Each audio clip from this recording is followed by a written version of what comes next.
One నుంచి ఆయన ఎంత ఇన్వాల్వ్ అయ్యారంటే మ్యూజిక్ కూడా ఇంత బ్యూటిఫుల్ సాంగ్స్ వచ్చినంటే రీజన్ నెంబర్ 1 ఆయనే, ఇంత బ్యూటిఫుల్ లిరిక్స్ వచ్చినంటే రీజన్ నెంబర్ 1 ఆయనే. అలాగే ఇది ఎంతమంది చేత అప్రిసియేషన్ పొందింది ఈ సినిమా అంటే కూడా రీజన్ నెంబర్ 1 ఆయనే. అంటే నాట్ దట్ డైరెక్టర్ గారిని ఏదో పక్కన పెట్టాలని కాదు, డైరెక్టర్ గారు ఆయన వంతు ఆయన ఎక్స్ట్రాడినరీ చేశారు. ఆయన రైటింగ్ కానీ ఇది కానీ ఆ అప్రిసియేషన్ మీ అందరం ఏదైతే ఫీల్ అయ్యామో ప్రతి ఒక్కళ్ళు ఏం రైటింగ్ సార్ ఎంత బాగా చేశారు అనే దానికి we felt very happy. Music డైరెక్టర్లు కూడా ఇక్కడే ఉన్నారు. వాళ్ళ క్లైమాక్స్లో ఇచ్చిన ఆర్ఆర్ కానీ, బ్రేకప్ అప్పుడు జరిగే ఆర్ఆర్ కానీ, ఎక్స్ట్రాడినరీ ఇంటర్వెల్ అప్పుడు ఉన్న ఇది కానీ, apart from the songs they also have given the best.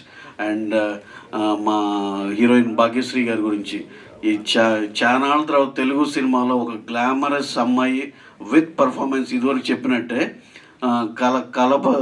కలగలిపిన ఇలాంటి టాలెంట్ దొరికినందుకు మనం ఇండస్ట్రీ తరఫున మనందరం చాలా హ్యాపీ అనుకోవాలి. ఎందుకంటే చాలా స్కేర్సిటీ ఉంది కాబట్టి హీరోయిన్స్ ఇవన్నీ. So this is about the film.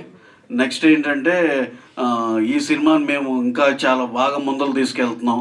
మీ వంతు కూడా మీరు కూడా దీన్ని చాలా పెనిట్రేట్ అయ్యేటట్టు దయచేసి కోఆపరేట్ చేయండి. డెఫినెట్గా ఇది ఒక మంచి సినిమాని audience maximum number of audience చూడాలని మనస్ఫూర్తి కోరుకుంటున్నాం. అలాగే ఈ మంచి సినిమాకి చాలామందికి రీచ్ అవ్వాలనే ఉద్దేశంతో టికెట్ రేట్లు పెంచడం కానీ ఇట్లాంటి పిచ్చి పిచ్చి పనులు ఏమీ చేయలేదు.